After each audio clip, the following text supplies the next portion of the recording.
Hello, my name is Merle in case you're new here, and welcome to my channel. Have you seen some of your favorite doll customizers and creators print amazing things with their handy dandy 3D printers and get the urge to try it yourself? Or got a 3D printer at home and don't know where to start? Should I print the BJD part sideways or upright? What's the right process? Well, let's take a look at what experiences I have with 3D printing. By no means am I a professional. I'm just a little hobby doll maker and wanted to share some of the things from my process.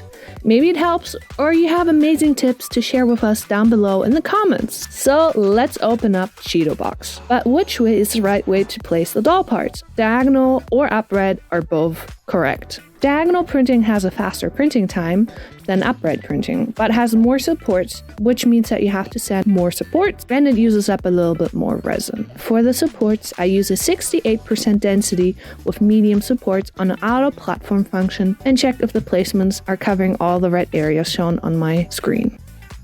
I personally, though, print upright. I want to give a big shout out at this point to my friend Pablo from Hopeful Creation.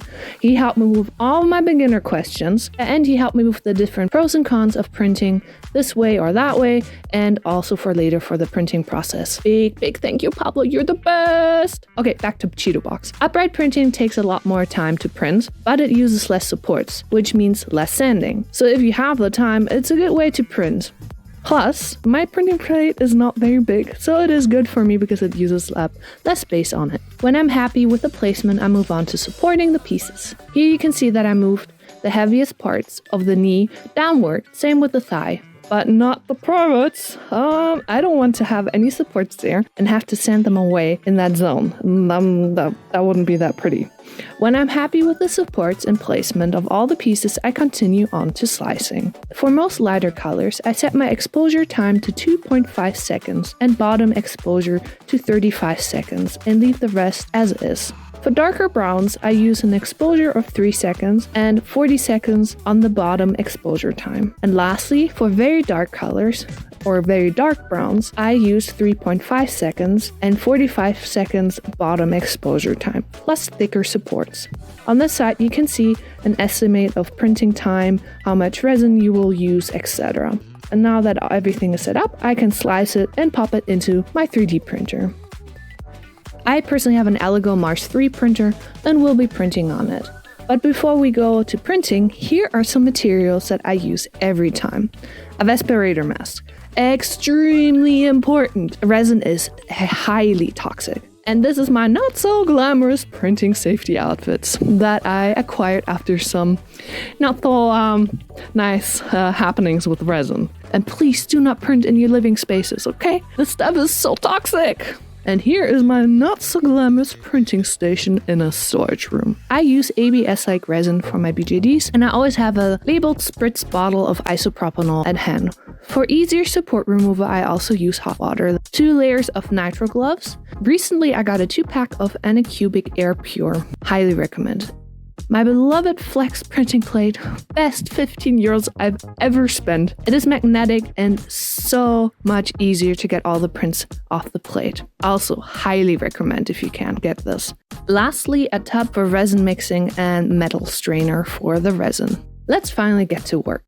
This is old footage. Here you don't see me wearing the glamorous coat or 2 layers of nitro gloves, which I later do because of bad experiences. I always have paper towels on standby and a waste bin on the floor where I can just toss all my waste into. Here you can see me cleaning the printer with isopropanol, which I don't recommend because it scratches up the printing plates and screens and fabs if you do this too many times if it's not necessary, but it was just me being sensitive in the beginning. Next, I level my plate. And it is time to shake the resin bottle. This would go so much faster if I had a baby formula mixer. Well, after it was mixed well, the resin can go into the fab for printing, and we just have to wait an eternity now for the print to be done.